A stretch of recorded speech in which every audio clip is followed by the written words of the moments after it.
Good afternoon, folks. Snapzilla Gorilla, aka The Definition, hitting y'all with another video. Alright, so Brian from Iron Pack Vlogs, man, he's firing on all cylinders right now. Yesterday I was talking about the nature of viruses, as far as I understood it, and how they test for viruses and how viruses actually act versus what they say, what certain experts say they act like. I mentioned how they're part of a cleanup crew. When cells are sick or damaged, they come in and help clean up the mess, okay? Or they come out and help clean up the mess, whatever the case may be. Like I said, I'm not an expert, and I'm not a doctor, I'm not a professor, I'm not a scientist.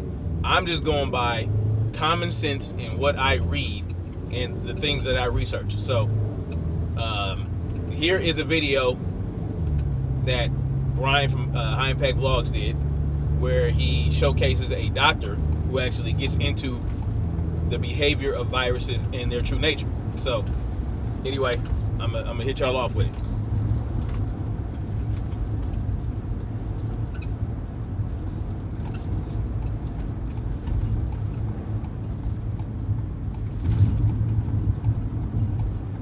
The 1984 style propaganda machine is in full swing, and political parasites and lamestream media lapdogs want you to take the shot. They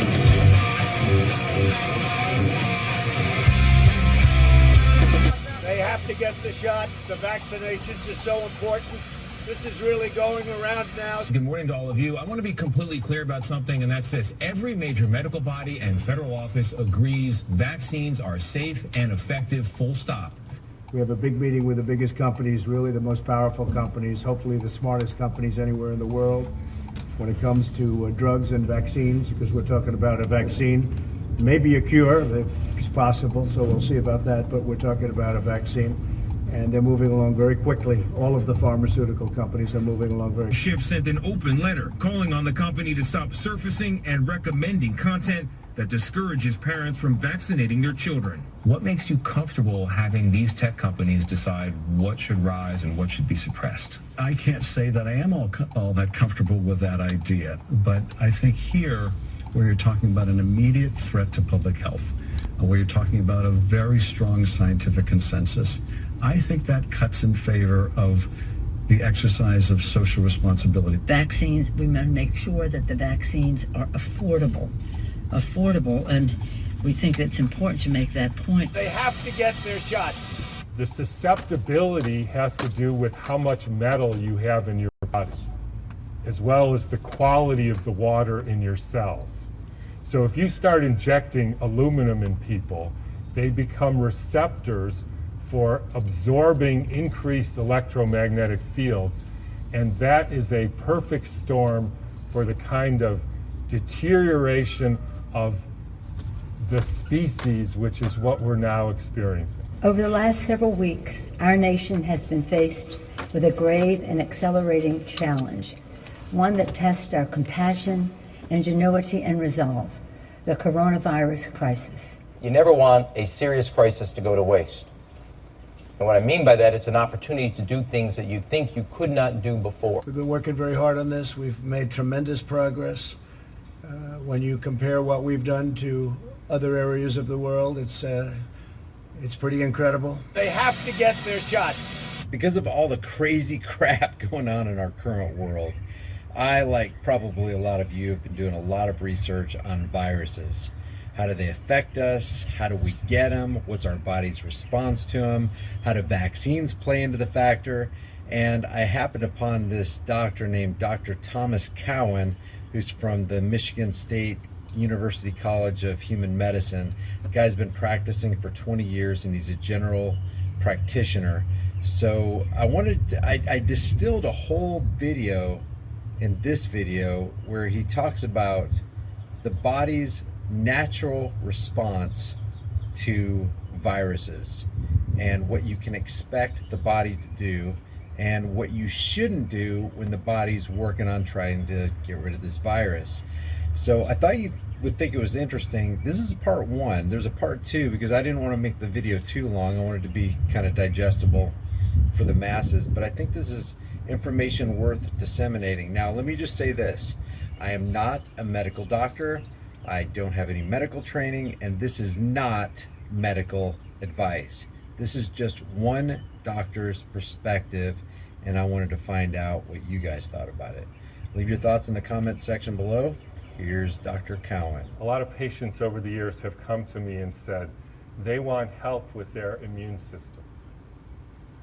And the first thing I usually say to them is, you don't have an immune system. You have at least two immune systems. And in order to understand how this whole thing called life and health works, and especially in relation to vaccines and children's illness, we really have to know how these two immune systems actually work together.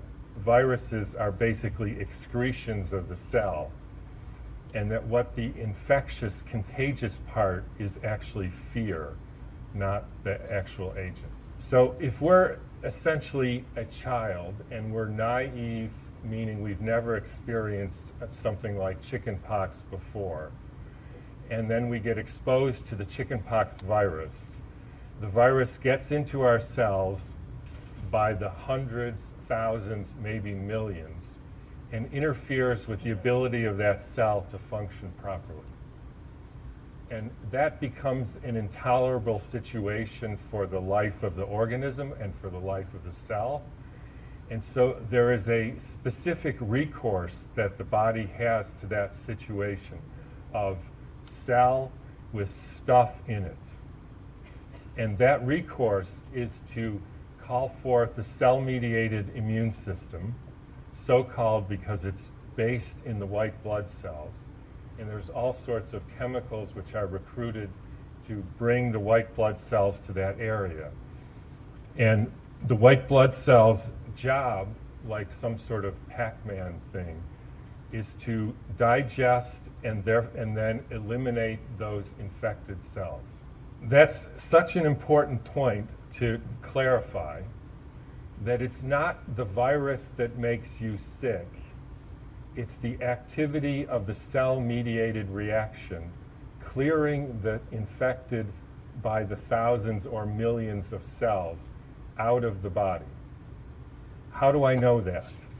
Because you can infect somebody with a virus that causes illness, like chickenpox or measles or anything, and you can give a medicine to suppress the activity of the cell-mediated immune system so it doesn't function, and the person will never show signs of being sick. Being sick, if there's anything you remember from this talk, being sick is a reflection of your own activity to clear out cells that are become dysfunctional out of your body. And I would say not only is it the way that that happens, it's actually the only way that that happens. Now, if you take somebody and infect them with a virus or chickenpox or something and totally suppress their cell-mediated immune system, you can actually kill them with the virus, for instance.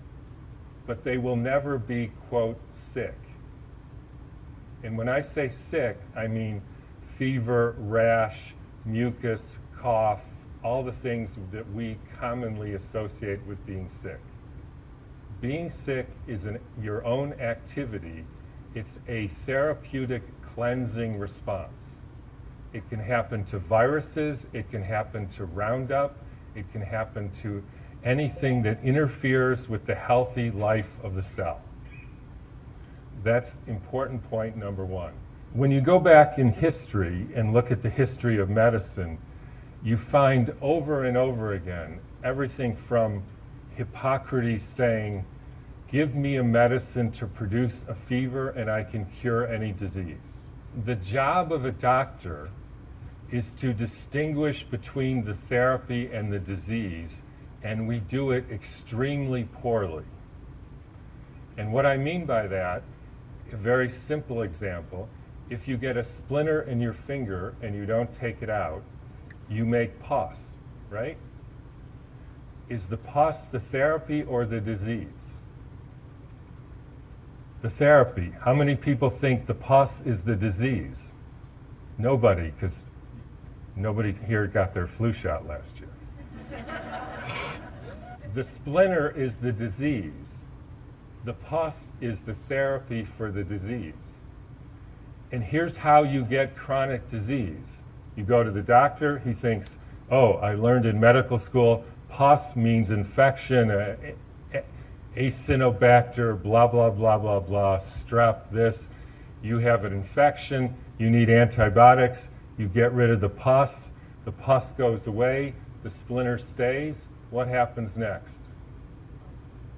It happens again and again.